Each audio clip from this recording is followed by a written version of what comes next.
My name's Brandon Staub. And I'm Brad O'Connell. Welcome to In Dispute Podcast, where we discuss hot-button issues in the Christian church. We're learning to listen to the Bible instead of our emotions, and we invite you to learn with us. Our hope is that these raw conversations would help lead us to truth and bring us closer to the mind and heart of God.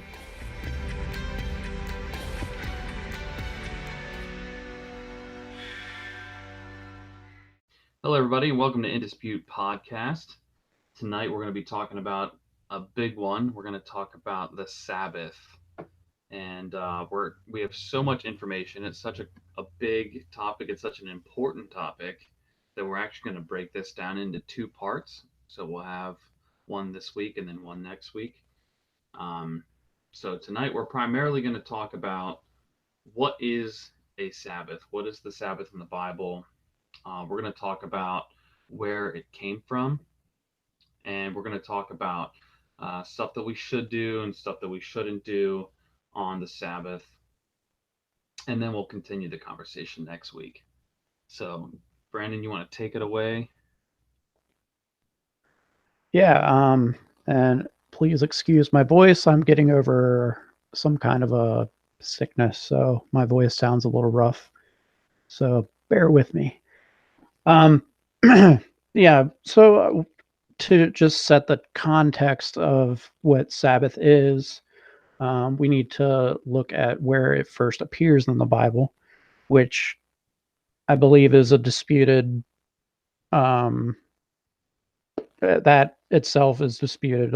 Some people believe that the first instance it appears is in Exodus, when Moses is in the wilderness with the Israelites, but it actually appears right in the very beginning of the Bible in Genesis during creation, in the second chapter of Genesis, verses 1 through 3, which says, So the heavens and the earth were completed, and all their inhabitants.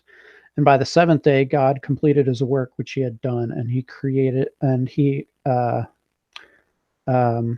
rested on the seventh day from all his work which he had done. So God blessed the seventh day and sanctified it as his own, that is, set it apart as holy from other days, because in it he rested from all his work which he had created and done. And if we look at that verse in the Greek, and those words that are used for rested, the Greek words actually, I'm probably going to butcher, I think it's pronounced Sabbath, which is actually, in English, you would pronounce Sabbath. So you could say that on the seventh day, God Sabbathed. He rested from all his work. So what we're saying here is God himself created the Sabbath after 6 days of work. He stopped and just kind of spent time with his creation. He spent time being in relationship with Adam and Eve. God himself, we see, set the example for what Sabbath should be for his people, from the very beginning of time. And we'll get into more of this next week, but I think it's important to state that a lot of people believe that the Sabbath, wasn't created until after the fall, after sin had entered into the world. So when we read this, we see that in a perfect world, in a perfect environment, before sin ever entered the earth, there was still a Sabbath rest, which means that at the end of time, when we're back to that garden state, there's going to be a Sabbath.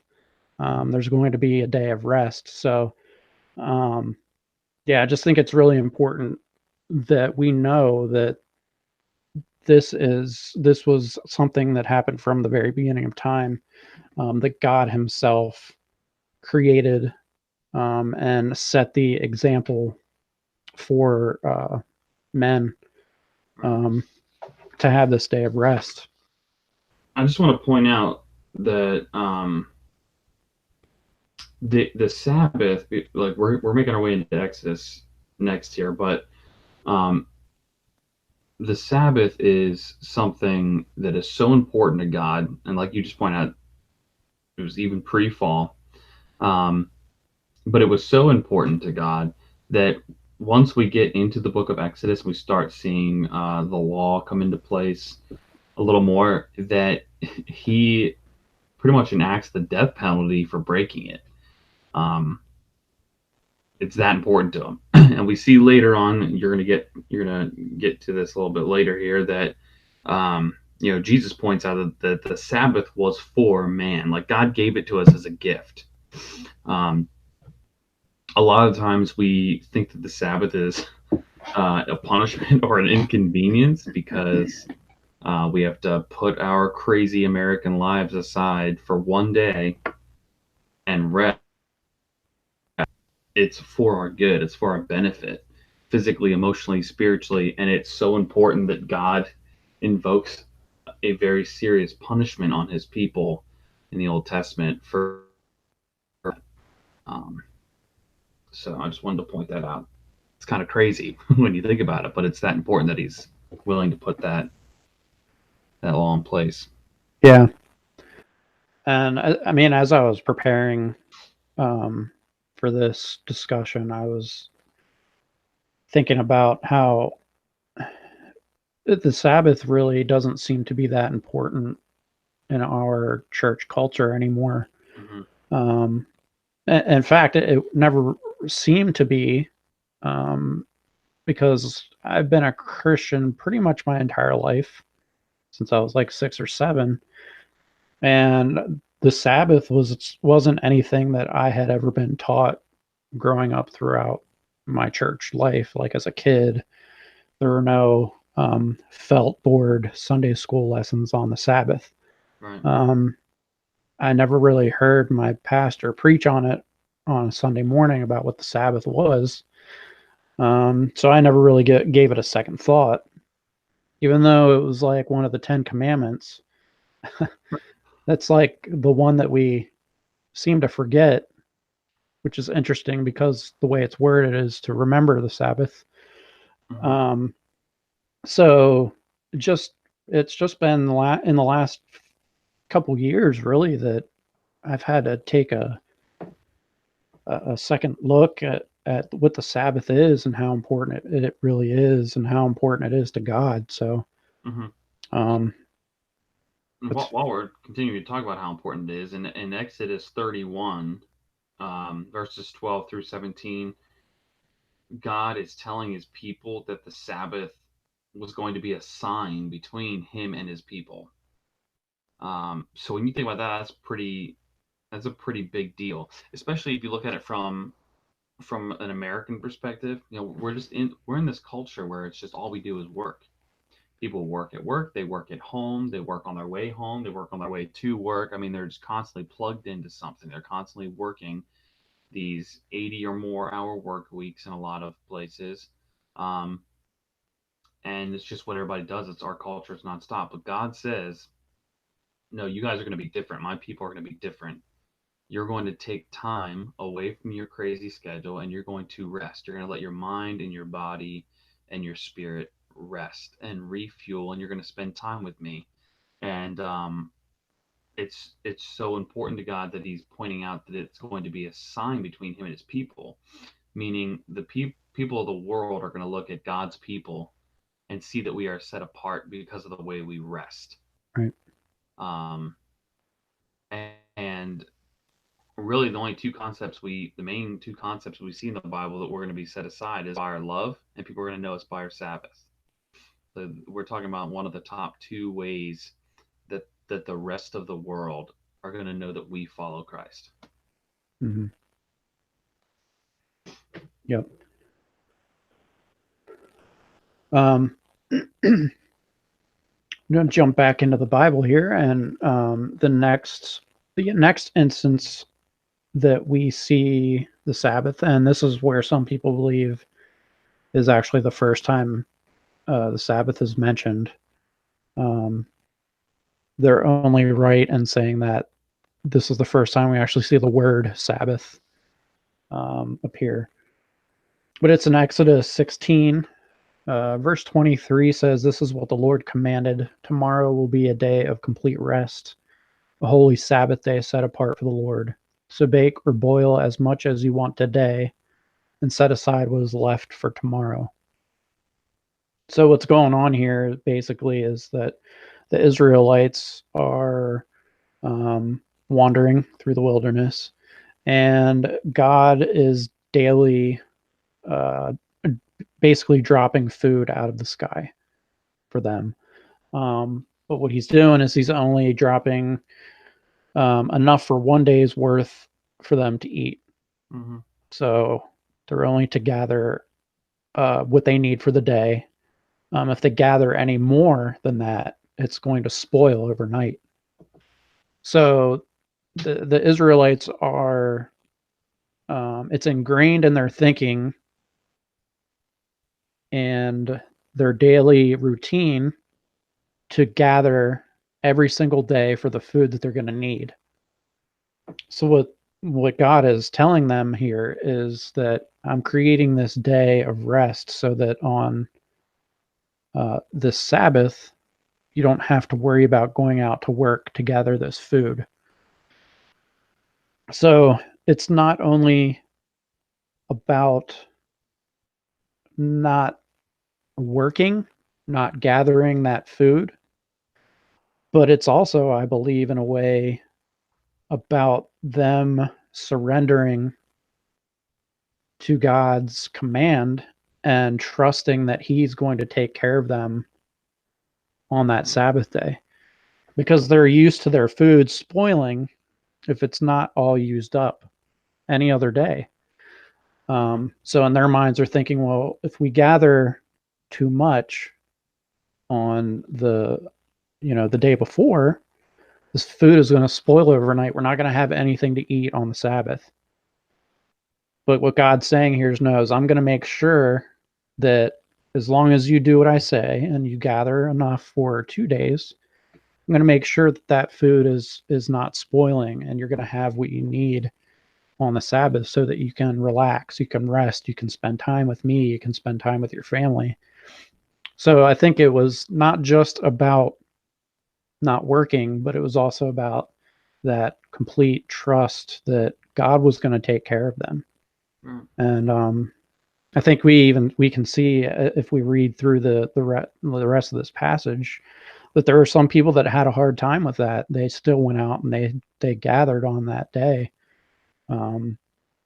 because it's, I think, like you were talking earlier, it's like so ingrained in the culture to be constantly working, that when we try to stop, we almost like have an internal meltdown. We have to work anyway. Right. I think we see that here with the Israelites is they're so freaked out that God is not going to provide that they go out anyway. Um, and well, we see what happens. We start seeing it again, in Exodus 20 when he states the Ten Commandments. Yep.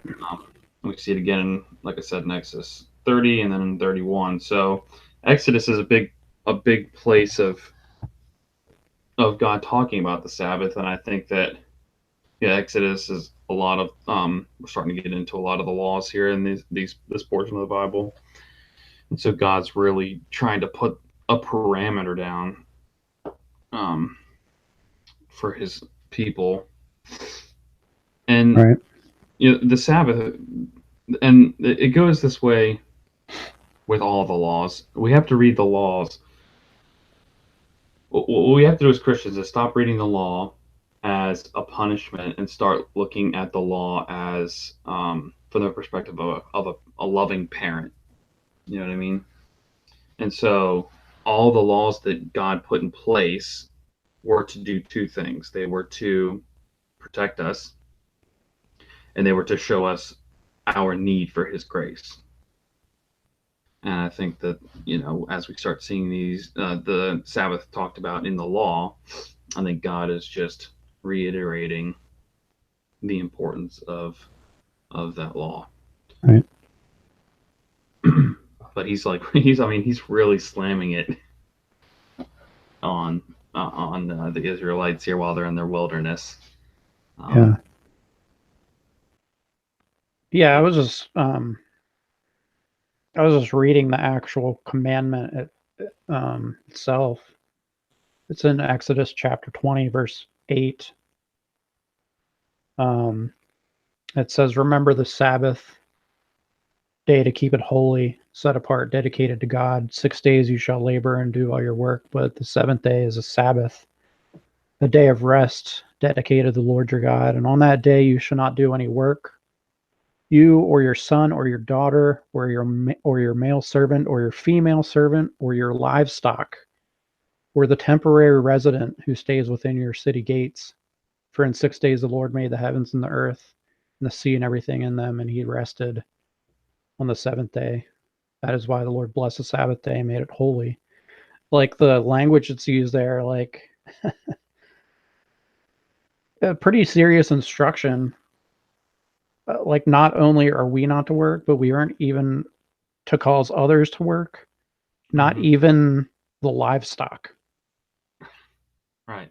And he like that's important enough to God to make it a commandment. Like you have like thou shalt not kill, thou shalt not steal, don't lie, don't commit adultery. Those are um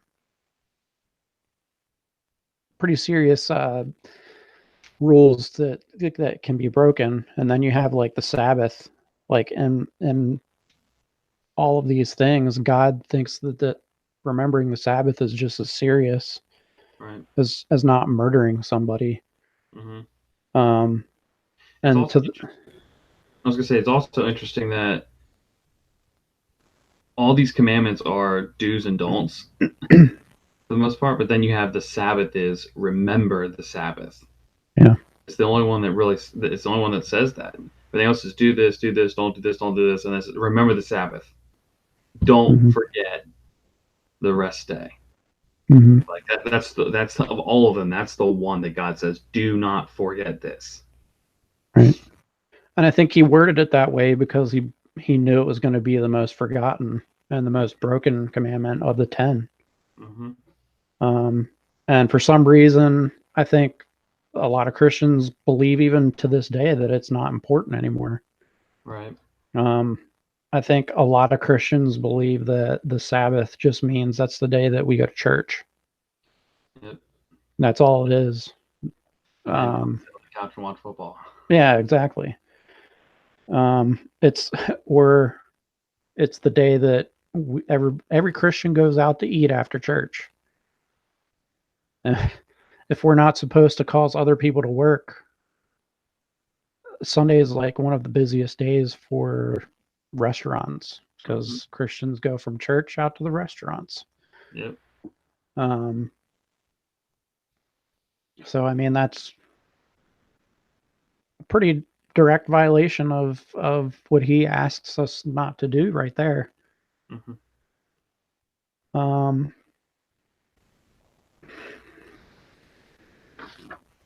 So I mean, while you're saying that, we can probably transition into the next kind of section here. yeah, But basically, to answer what the Sabbath is, it's a day of rest, and it's a day that you're supposed to spend with the Lord. It's supposed to be a day focused on Him, and that is supposed to be your rest. But in a nutshell, if we were to boil it down, because there's a whole lot of, I mean, there's all kinds of different podcasts out there, different YouTube videos where people are constantly saying, well, what can I do on the Sabbath? What can I do? Can I do this? Can I do this? Can I do this? And basically, in a nutshell, is um, you know, you don't work and you don't make somebody else work. Right? I mean that's pretty much the main idea of the Sabbath. You don't do work and you don't make somebody else do work. Anything that you can do any other day of the week, you don't do on the Sabbath. So that means, if you want to pull it out a little bit, I mean, that means you're not going grocery shopping, right? You're not going to the store and buying stuff. You're not on Amazon. You're not doing your dishes, you're not doing your laundry, right? You're not working, you're not doing something that you can do every other day of the week, and you're not making somebody else do work. Regardless of what their belief system is, God wants part of the Sabbath to be that we aren't just resting, but that we are giving rest to people. Right.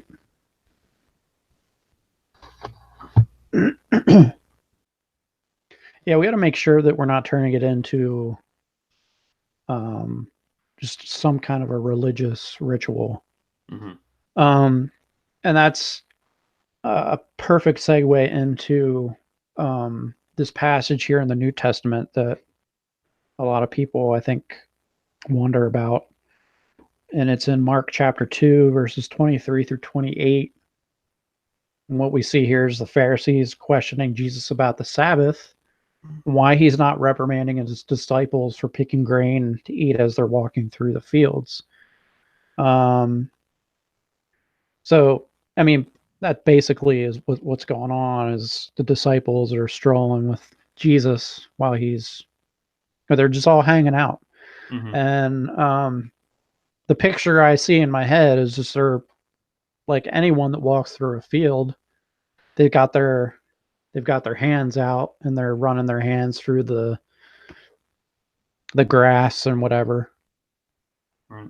And they're in a wheat field, so they're picking wheat up as they're strolling through, and they're munching, they're snacking.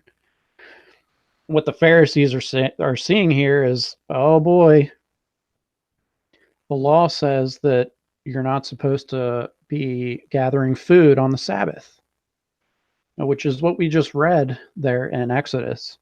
Mm-hmm. So what the Pharisees really are doing here is they're taking this directive that the Lord gave the Israelites in that moment, which was don't gather food on the Sabbath because I'm going to provide it for you. You just got to make sure you gather enough for 2 days the day before. Mm-hmm. It wasn't part of the Sabbath law from the beginning that you're not allowed to gather food on the Sabbath. It wasn't about the gathering part. I mean, it was for the Israelites in that moment because that is what their work was during the week. Right. So Jesus' response is that they're looking at the Sabbath all wrong. They're turning it into this religious ritual that they're completely missing the point. They're looking at God's instructions to the Israelites in the wilderness to not gather food on the Sabbath as part of the law of the Sabbath when it really has nothing to do with the food itself. The disciples weren't gathering food as if it was their job. Like that's not what the disciples did throughout the week. They were strolling through the field with God. Like they were with God himself. They were spending time with God, which is exactly what God's intention for the Sabbath was. Right. Like I keep repeating, God, it was not about not gathering food. It was about being able to have a day of rest to spend with God. The only reason he gave that directive to the Israelites is because that was their job through the week. So here we have the disciples with God strolling through the field, and all they're really doing is just they're snacking on the wheat as they're walking. They're not like picking wheat as their job, like as if they needed to gather this to make it through the day. Exactly. They're having a relationship with God. They're one-on-one with God. They're talking with God. And just as casually as you would sit at a table and eat pretzels or chips and dip with your friends, this is what the disciples are doing with Jesus. They're snacking and they're communing with Jesus himself. And the Pharisees are just flipping out. Like you can see their blindness in this story. It's unbelievable. how they're just missing the point. So I think this is where people get hung up when it comes to the Sabbath. Is we either turn it into something that is just so religious that it's impossible to accomplish without messing it up. We just completely forget about it because we think it's irrelevant for today. And in this instance, the Pharisees are just making it so religious that it's ridiculous. Right. It's religious. So that's at least my interpretation of what is going on in that story there, and how Jesus is responding to the Pharisees here. Yeah. You mentioned them spending time with God. I wanted to bring this up earlier here, but so during a sermon series, I think it was, David Asherig, who, for those of you listening, is a Seventh-day Adventist pastor out of Australia. He said this, and I thought it was pretty striking as far as what we're doing on the Sabbath, what we should not be doing, and what it's about. And this is kind of paraphrasing here, but basically he was saying that the Sabbath is like a date with God. And he said something along the lines of, if you had to date your spouse and 5 days a week, 6 days a week, you're working all day, every day, and you have 1 day a week where you get to sit down with your spouse and you get to converse with them, you get to talk about your marriage, talk about your family, talk about your future and your dreams, and it's just, that's what you get 1 day a week. What would that date look like if you sat down at the dinner table at the restaurant and you pulled out your Game Boy and you started, playing a video game, or you started texting your friends, or started doing your work email, or, hey, hold on, honey, let me just go do the dishes first. You know what I mean? Like, you would never get around to the date, and you would never have your full attention on your spouse. And he said that's the kind of mindset that we should have when we go into this Sabbath thing. It's where what it's really about is us being able to have that time with God. It's about us having that fellowship with God.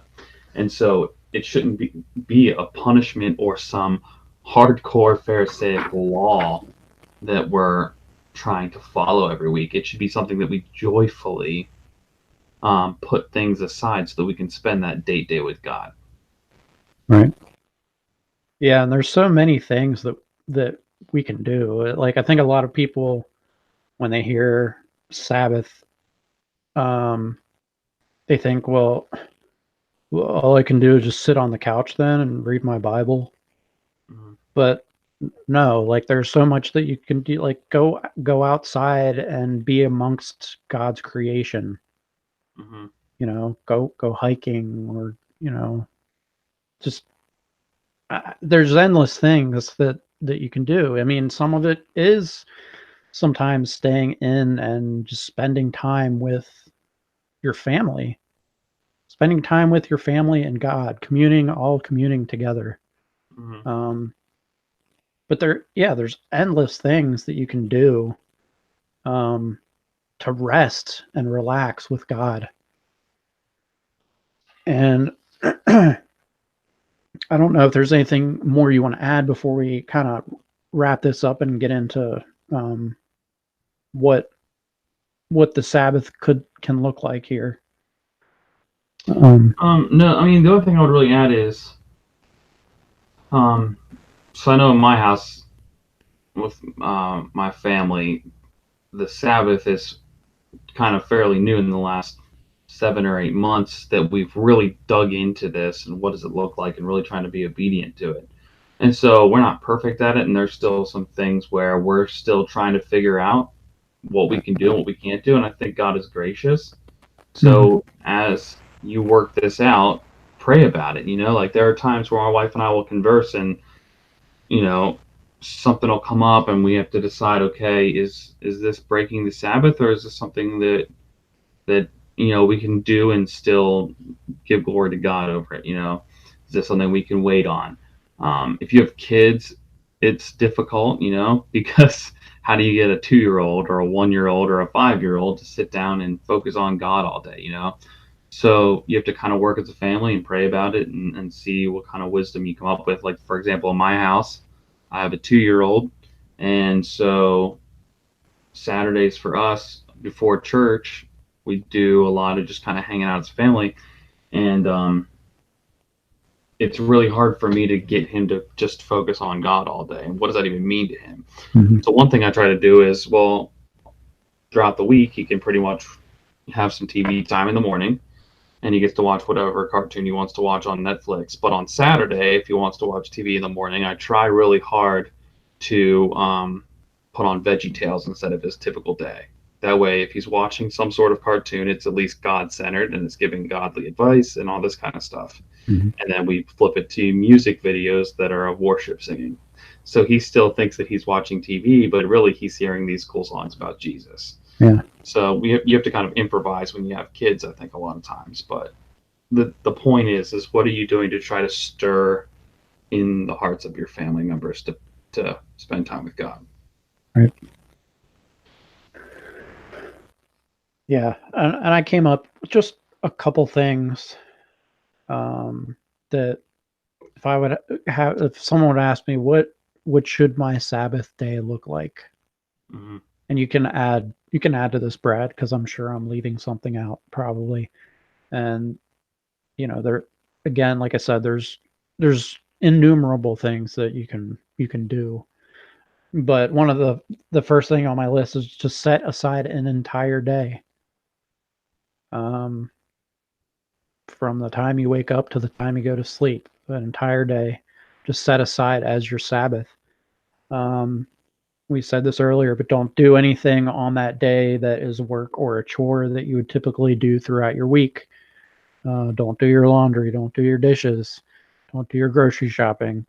Those are all work-related things that you can do throughout the week. You don't, do that on a Sabbath. The one that probably would get everybody fired up is don't cause anyone else to have to work. God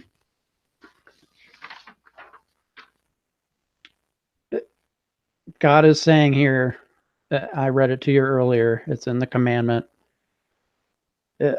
don't even make your livestock work. So I hope I don't offend anybody here, but basically what we're doing is if we're reading this scripture here where it's saying don't even cause your cows to work. Mm-hmm. And we're going out to eat and we're causing our waiters, our waitresses, we're going to Walmart and we're being waited on by the clerk at the counter. Basically what we're saying is these people are less than livestock. I will treat my livestock better than I will treat my waitress because I need my food. Mm-hmm. It's harsh, but that's the reality of what Scripture is saying here, I believe, is that we aren't to work and we're not to make anybody else work for us. And if we're not even making our cows work for us, then we shouldn't think of people any less than that. So, yeah, don't cause anyone else to work. And then just make sure whatever that you're doing on that day includes being in communion with God. Like I said, there's so many things that we can do that we can include God in our activities, whether it's being outside, hiking, enjoying the weather, and being in the midst of His creation, or literally just resting in our homes with our families, communing with God. That's just a short list that I came up with. We don't have to make it complicated. It's not a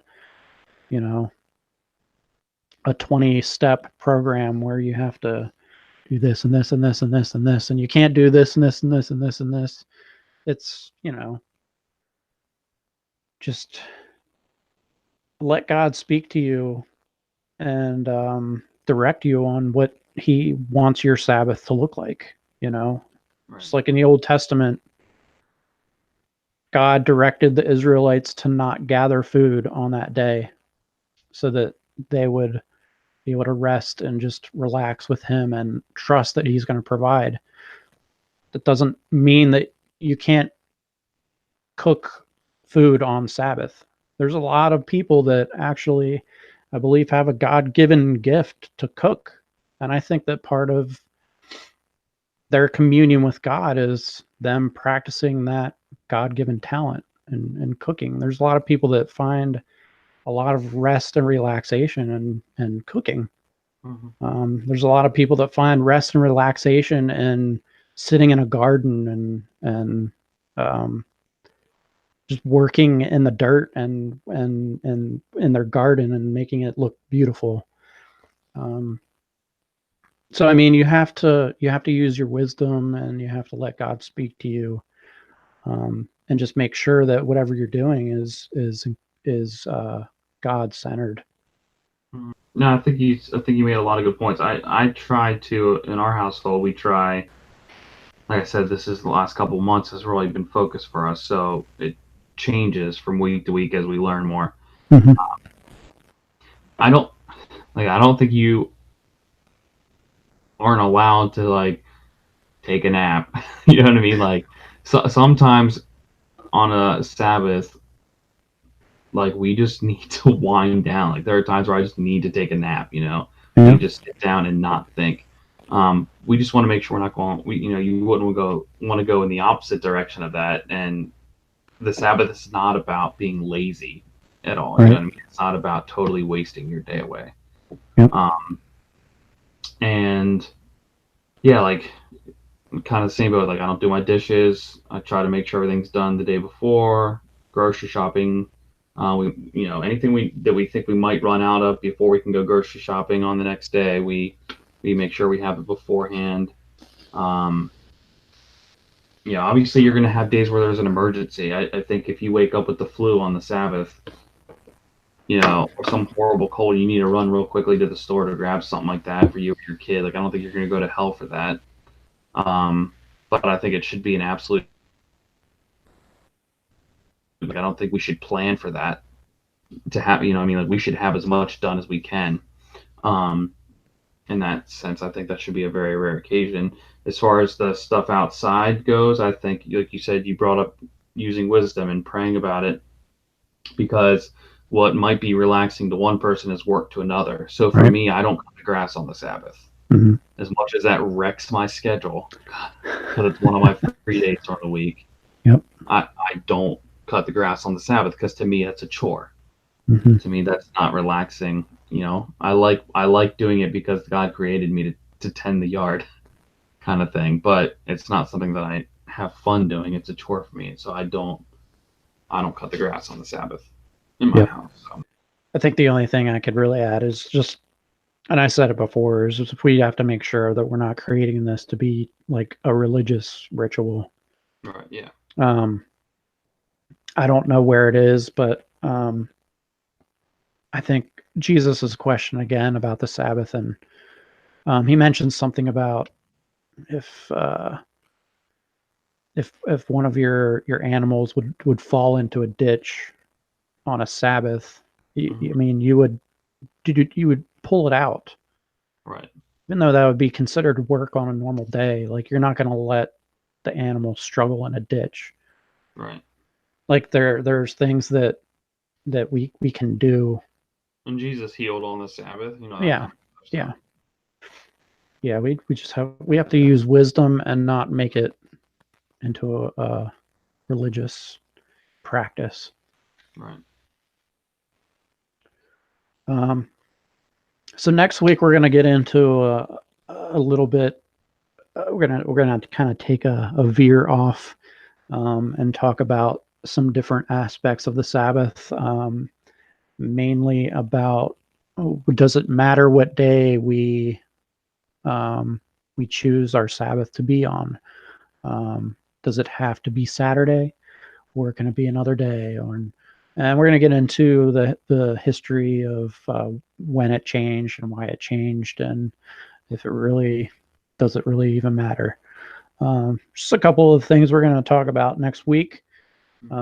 So stay tuned. We'll see you next time. Thanks for listening to In Dispute Podcast. We hope today's conversation has stirred you to seek biblical truth. If you'd like to contact us with questions, comments, or suggest topics, you can find us on Twitter at Dispute Podcast and on Facebook at facebook.com/InDisputePodcast. Tune in next week for another topic in dispute.